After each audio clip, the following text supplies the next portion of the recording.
Samuel POV. Buti na lang at hindi pumayag na i-cancel ang meeting na napagkasunduan sa Harrison Company, kaya masaya siyang magawa na niya ngayon ang pagbawi sa kumpanya ng mahal niyang asawa. Gusto na niyang matapos ito, para mapanatag na ang loob ni Lauren, walang takot tuwing lalabas ito ng bahay. Dahil sa mag-inang yun dagdagan pa ng matanda na yun na may pagnanasa sa asawa niya. Wala itong karapatan na pagnasahan ang asawa niya, siya lang ang meron at hindi siya papayag na madapuan ng mga kamay nito ni dulo ng daliri nito. Kaagad niyang tinawagan ang mga kaibigan para samahan siya ng mga ito, pagkatapos niyang makausap ang mga ito, ay napagkasunduan na nilang doon na lamang magkita-kita. Lumabas na rin siya ng opisina niya, para magtungo na rin doon wag lang magkakamali ang mga ito. At sa kulungan ang bagsak ng mga ito. Tinawagan na niya muna ang asawa, pero ang katulong lang ang sumagot. At hindi pa raw lumalabas ng kwarto nila, tiyak niyang tulog pa siguro ito. Need na rin pala niyang dalhin ito sa doktor nito, para ipa-check up ang mga babies niya. 7 buwan na lang masisilayan na nila ang kanilang mga anak, kaya masaya siya ngayon. Abot langit ang ngiti niya pag naalala na magkakaroon na siya ng mga anak, magiging daddy na rin siya, at ang sarap sa pakiramdam iisipin ko palang yun. Nagre-ring ang kanyang telepono, kaya kaagad niyang sinagot na hindi tinitingnan ang caller. Hello, Dad. Pinapanto ko na ang mga security na doon sa bahay patungo na sila ngayon, kaya i-informa mo na lang kay Lauren at mga tao doon sa bahay niyo, si Jason pala ang tumawag sa kanya. Okay dude, salamat. Magkita na lang tayo doon, malapit na rin ako ani pa niya. Sure dude. Andoon na si Spencer at Nike nakaabang na sa labas malapit na rin ako, saad pa nito. Agad din niyang binaba ang tawag dito, at tumawag sa bahay nila, para ipaalam ang mga securityng darating, baka kasi matakot ng mga ito pag nakita na may tao sa bahay nilang magbabantay. Nang makausap niya ang kanilang mayordoma agad din niyang binaba ang tawag, andito na siya at nakikita na niya ang mga kaibigan sa labas. Agad niyang nilapitan ang mga ito at sabay na pumasok sa loob, pinagtitinginan pa sila ng lahat ng mga empleyado dito. Si Nike lang ang pumapansin sa mga ito. Ito lang naman ang mahilig makihalubilo sa mga tao, lalo na pagbabae at matipuhan kaagad. Diretso lang ang lakad nila patungong elevator, nang harangin sila ng isang gwardiya at tanungin.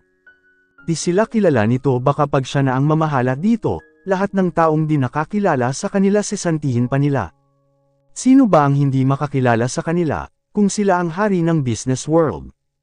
Kaagad din itong tumabi ng mamukhaan silang apat, namutla pa ito nang makita siya, kaya todo hingi din ng pasense, kung hindi lang importante ngayon baka sesantihin na siya, pero may tamang oras para dyan sa mga empleyadong magagaspang ang pag-uugali.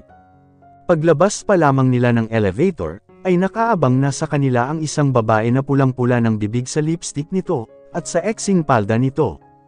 Kung noon siguro nagustuhan niya ang itsura nito, di maipagkaila na sexy ito at maganda.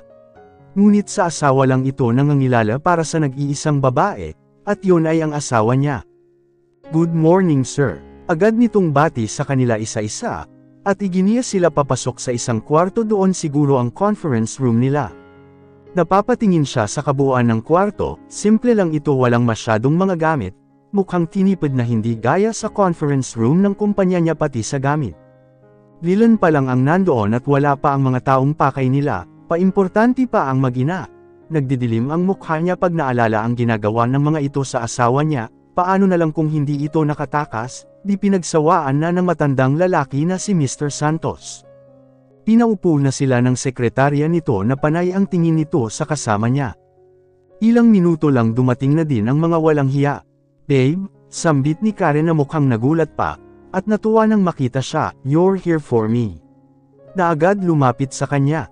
Stay where you are, don't come near me, sabi niya dito. Oh, come on babe, I miss you. Mom, this is Samuel, my soon-to-be husband. The one I told you. Baling nito sa ina na nakatingin sa kanila na malapad ang ngiti. Stop that stupid lies, and will never happen to you. Galit niyang saad dito na ikinagulat ng mga kasama nila. Sa loob pati ang ina nitong may malapad na ngiti, ay biglang nagdilim ang itsura.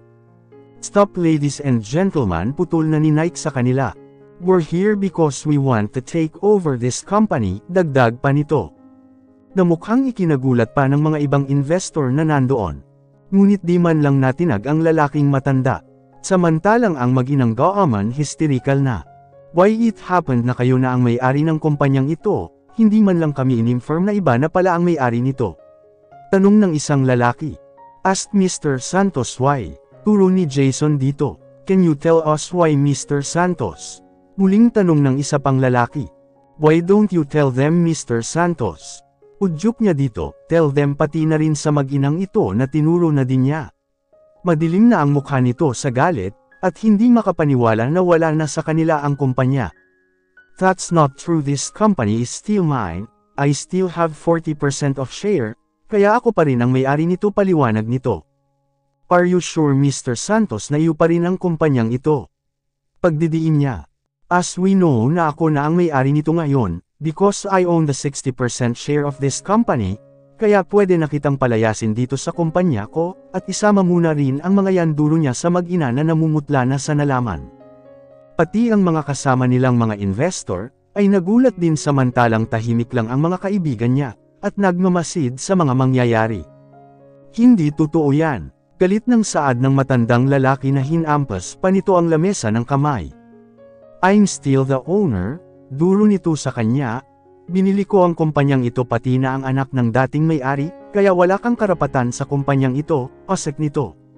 Nag-igting ang bagang niya nang marinig ang sinabi nitong pati ang asawa niya ay binili nito. Ina mo, galit niyang saad dito at sinabayan ng isang suntok sa mukha nito, uminit ang mga kamao niya na ipadapo dito, nagulat ang lahat dahil sa ginawa niya, pinabayaan lang siya ng mga kaibigan niya, alam ng mga ito kung ano ang ikinagalit niya. Ay suyo sa ginawa mo. Galit nitong saad habang pinupunasan ang bibig nitong dumugo. Paano ka pa makapagdemanda kung mabulok ka na sa kulungan, kasama ng mga iyan sabay turo sa mag-inang namumutla na sa takot. You can't do this to me, may pera ako para makalabas, hindi mo ako pwedeng ipakulong, idmande kita sa ginawa mo at pag-agaw sa kumpanya ko, galit din itong saad na lumalapit sa kanya, para gantihan siya ng suntok. Pero huli na ito, pumasok na ang mga pulis na kasamahan nila, nasa baba lamang at nag-aantay ng signal nila. Kaagad nilang pinusasan ang matanda, at ang mag-inang mga walang hiya.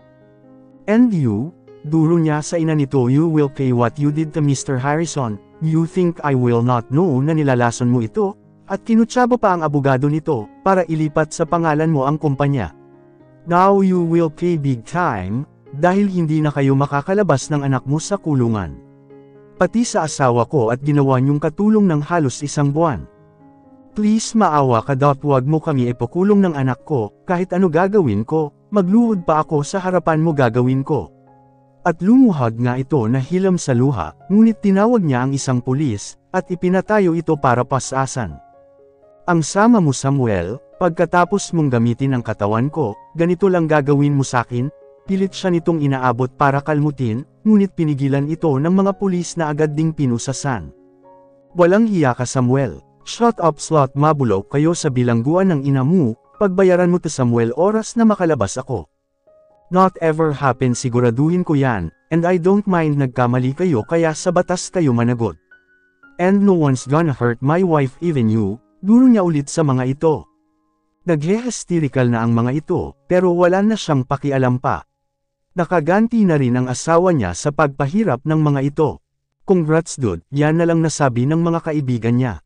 Napangiti na lamang siya, alam niya pag nalaman ito ng asawa niya matutuwa ng sobra-sobra yun, hindi na siya makapaghintay na umuwi. Nagawa na rin niya ang pinaplano niya ditong ayain ito magpakasal. Pagkagaling ng Harrison Company, hindi na siya dumiretso sa opisina niya, naghiwalay na rin sila ng mga kaibigan niya doon pa lang sa baba, dediretso ang mga ito sa hospital, para alamin ang kalagayan ni Arnold. At siya diretso na ng bahay nila, gusto na niyang makita ang asawa, namimiss na niya ito, ilang oras pa lang na iniwanan niya ito, pero namimiss na kaagad niya. Pinilisan niya ang pagpatakbo para lang makarating siya kaagad sa bahay. Pagka-park pa lang ng kotse niya, ay agad din siyang bumaba at hinanap ito. Nakita niya ito sa garden na nakaupo. Habang nagbabasa ng libro, ayain niya muna ito sa hospital, para ipacheck up ang baby nila. Bago sabihin dito ang nangyari ngayong araw, nakatalikod sa kanya kaya hindi siya nakikita, dahan-dahan siyang lumapit dito, at kaagad niyakap ang bewang nito, at hinalikan niya sa tuktok ng ulo. Nagulat naman ito, pero saglit lang nang humarap siya dito at hinalikan niya sa labi na ikinasinghap nito. Natawa naman siya sa reaksyon nito. "Hi baby," and my baby, sabay himas niya sa tiyan nito, "I miss you both." "Bakit andito ka na?" nagtatakang tanong pa nito. "Yeah, because I miss you. That's why umuwi na ako agad, gusto kong makita yang magandang mukha mo lagi." Pinamulahan naman ito sa sinabi niya. "You're really beautiful when you're blushing," dagdag pa niya. "Samuel naman, kasi kinikilig ako sa'yo," natatawang sagot nito. Halakhak lamang ang sagot niya, binigyan niya ulit ito ng isang halik sa labi, ngunit pinatagal na niya ang paghalik dito ng pangapusan na sila ng hininga, saka lang niya binitawan ang labi nito. "I love you baby," habang nakatitig siya dito. Bigla naman may namuong luha sa mga mata nito, kaya nag-alala siya kaagad. "Why baby? I really mean it. I love you very the first time I saw you that night." Seryosong saad niya dito. Lalo naman tumulo ang mga luha nito, pinunasan niya ng kanyang mga palad at hinalikan niya sa noo. "Mahal din kita Samuel." Parang nabingi pa siya sa sagot nito. "What did you say baby?" "Ay bingi, wag na nga," nangingiting sabi nito. "No baby, ulitin mo, gusto ko marinig ulit." "Ang sabi ko, mahal din kita." Samuel, narinig muna. "Baby, I'm so happy that you love me too." Kinikilig din ako. Naikiinatawa nilang pareho. Pinupog na niya ng halik ang buong mukha nito, natawa ng tawa, masayang masaya siya sa nalaman. Wala na siyang pangamba na tanggihan pa siya nito pag inaya na niyang magpakasal. "Come baby," itinayo na niya ito para akayin papasok sa kwarto nila at bihisan. "Change your clothes now." "Saan tayo pupunta?" "We're going to your doctor. Ipa-check up natin ang mga little Samuel at Lauren na ito." "Ayoko nang magbihis, tama na tong damit ko," lambing na niya dito. "Okay, let's go kung ayaw muna." Hinawakan niya kaagad ang mga kamay nito, at pinagsalikop sa kanya. It's so overwhelmed while holding her like this, hindi na mawala ang ngiti niya sa mga labi. "Kinikilig ako talaga baby," aniya dito. Natawa lang ito sa sinabi niya, habang nalalayan na niya itong pumasok sa kotse niya.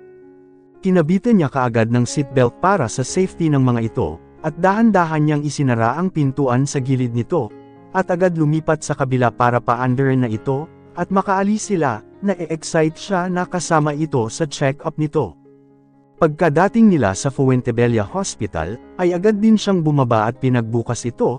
Nalalayan din niya ng bumaba na at hinawakan sa bewang, habang naglalakad sila. Kita na ang umbok ng tiyan nito sa suot nitong dress, na bumagay dito pati ang kulay pulang bulaklakin na lalong nagpatingkad sa kaputian nito. Agad silang dumiretso sa doktor nito, pinatawagan na niya ito kay Spencer kanina nang pauwi siya, kaya alam na ng doktor na darating sila ngayon. Kinatok niya kaagad ang pintuan nito nang pagbuksan sila ng sekretarya nito. "We have an appointment kay Doktora Asuncion. I'm Samuel Santillan and this my wife Lauren," saad niya dito. "Ah, yes sir, diretso na po kayo doon kay Doktora, inaantay na po kayo." Dumiretso na sila sa loob. Nang makita sila nito, ay kaagad din silang binati. "Kamusta Mr. Santillan, and this your wife?" Nakipagkamay pa ito sa kanya at kay Lauren. "Yes Doctor, her name is Lauren Harrison Santillan," pagpapakilala niya dito. "Wow, she's really gorgeous Mr. Santillan. Well, let's go, tingnan na natin ang mga little beans nyo dyan sa loob." "Actually doc, she was admitted here last month and the other doctor says that we have 8 twins." Siya na ang nagsabi dito.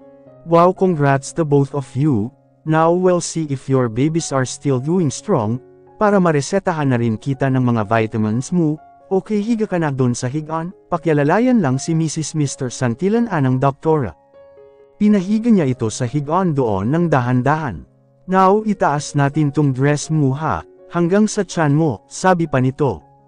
May ipinahid siyang kung ano sa tiyan ng asawa, at may pinaikot doon na bagay. "Mommy, Daddy, see your babies, there they are." Sabay turo nito sa screen ng monitor, nakikita doon ang dalawang bilog. "That's your babies and they are both fine," dagdag pa nito. Masayang masaya siya makita ang mga anak nila, kahit ganun pa lang ang itsura ng mga ito. Napapaluhan na rin si Lauren nang tingnan niya ito, kaya kaagad din niyang hinalikan ito sa noo. "You're 2.5 months na, so you need to be more extra careful," Bigyan na rin kita ng mga vitamins para lalo silang lumusog. Pinigyan din sila ng kopya ng mga babies nila, tuwang-tuwa talaga sila ni Lauren. Salamat doktora, sabi ng asawa niya nang matapos na ito. Balik ka dito next month, at titingnan natin ulit. Ang mga babies mo mommy, daddy. Opo doktor, sabay pa nilang saad na dalawa. At lumabas na sa klinika nito. Dumaan muna silang dalawa sa kwarto ni Arnold, bibisitahin niya kung ano nang lagay nito. Dude, kamusta na siya? Tanong niya kaagad sa kaibigan. Still they same dude, di pa nagigising, dahil siguro sa mga gamot na itinurok sa kanya ani pa ng isa. Tita, wag ka na lang mag-alala, magigising din yan si Arnold, ito pala ang asawa ko. Sabay pakilala niya dito. Magandang hapon, kamusta po kayo? Kiming bati nito dito. Mabuti naman iha, nakangiting bati din nito. Tita, hindi na muna kami magtatagal, at kagagaling lang din namin sa doktor niya. No problem anak, buntis na ba siya? Tanong pa nito. Yes po tita, at kambal ang babies namin. Nakangiti niyang sagot dito. Wow, congrats sa inyong mga anak, ingatan mo ang mga yan, wag magpagod at magpabe sa sarili, kumain ng masustansya lagi para malakas at malusog ang mga anak nyo. Pilin pa nito. Opo tita, nahihiya pa nitong saad, tita din na kami magtatagal, alam na niya sa mga ito. Dude, wag na matulog ng matagal, gising na, a-attend ka pa sa kasal ko, baling niya dito sa nakahigang si Arnold. Sige po, mauna na kami sa inyo, alam ng asawa niya. Sumunod na rin ang mga kaloko niyang kaibigan, kaya tuloy pinagtitinginan naman sila ng mga nurse na nandoon. Wala siyang pakialam na sa tabi na niya ang mahal niyang babae.